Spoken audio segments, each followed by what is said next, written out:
کسی زمانے میں ایک چور تھا۔ وہ ایک بادشاہ کے محل میں چوری کرنے کے ارادے سے گیا۔ رات کا وقت تھا اور محل کے ایک کمرے سے بادشاہ اور اس کی بیوی کی گفتگو کی آواز آ رہی تھی۔ وہ کھڑے ہو کر سننے لگا۔ اگرچہ ایسا سننا غلط ہے، ناجائز ہے، چوری ہے، لیکن چور تو چوری ہی کرنے آیا تھا۔ اس چور نے سنا کہ بادشاہ اپنی بیوی سے کہہ رہا ہے کہ میں اپنی بیٹی کی شادی ایسے آدمی سے کروں گا جو نہایت متقی و پرہیزگار ہو، بہت اللہ والا ہو۔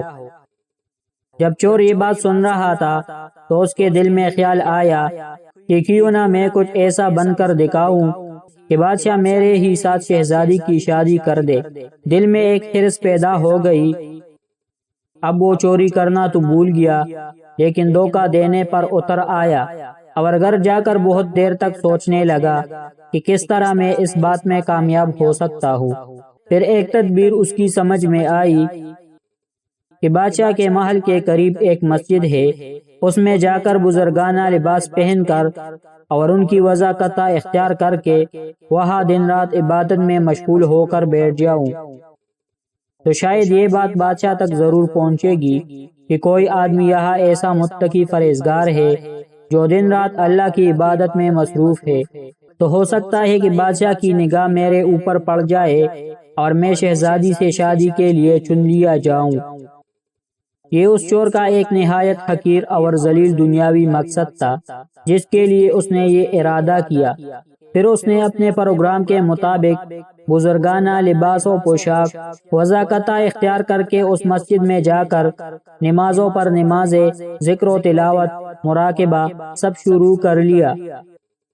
دن گزرتے رہے اور لوگوں میں شہرت ہوتی گئی کہ کوئی بہت بڑے ولی یہاں آ گئے ہیں جو دن رات عبادت کرتے ہیں، یہاں تک کہ یہ بات بادشاہ تک پہنچ گئی کہ یہاں کوئی اللہ والے آ کر بیٹھے ہیں۔ جوان، زہد و عبادت میں لاجواب، تقوی و طہارت میں بے نظیر۔ جب بادشاہ کو یہ معلوم ہوئی تو انہوں نے اپنے ارادے کے مطابق غور و فکر شروع کر دیا کہ شہزادی کے متعلق جو سوچا تھا اس کے لیے اسی کا انتخاب کیوں نہ کر لیا جائے۔ بادشاہ نے اس سلسلے میں گفتگو کے لیے اپنے وزیر کو بھیجا۔ وزیر اس شخص کے پاس مسجد پہنچا اور باادب ہو کر اس سے کہا کہ میں آپ کی خدمت عالیہ میں بادشاہ کی طرف سے ایک پیغام لے کر آیا ہوں۔ اس نے پوچھا کہ کیا پیغام ہے؟ وزیر نے بتایا کہ بادشاہ نے کئی سال پہلے یہ فیصلہ کر لیا تھا کہ وہ اپنی بیٹی کا نکاح ایک ایسے شخص سے کریں گے جو بڑا متقی و پرہیزگار ہو، اللہ والا ہو، اور وہ اس کی تلاش میں تھے۔ ان کی جو نظر گئی تو نظر انتخاب آپ پر آ کر رک گئی ہے، لہذا بادشاہ نے مجھے بھیجا ہے کہ اس سلسلے میں آپ سے گفتگو کروں۔ یہ شخص جو دراصل اسی تمنا و آرزو میں یہاں آ کر بیٹھا تھا بہت دیر تک وزیر کی گفتگو سنتا رہا۔ اس کے بعد اس کی آنکھوں سے آنسو جاری ہو گئے۔ وزیر نے پوچھا کہ کیا بات ہے؟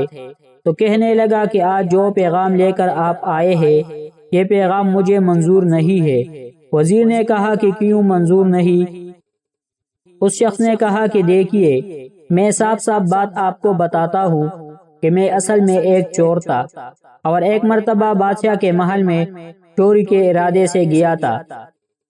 پھر جو کچھ بھی ہوا اس کو سنایا اور اس کے بعد اس چور نے کہا کہ میں نے تو یہ وضاقت اسی حرص کی وجہ سے اختیار کی تھی، لیکن میں یہاں آ کر بیٹھا تو میرے خدا نے مجھے اپنا بنا لیا۔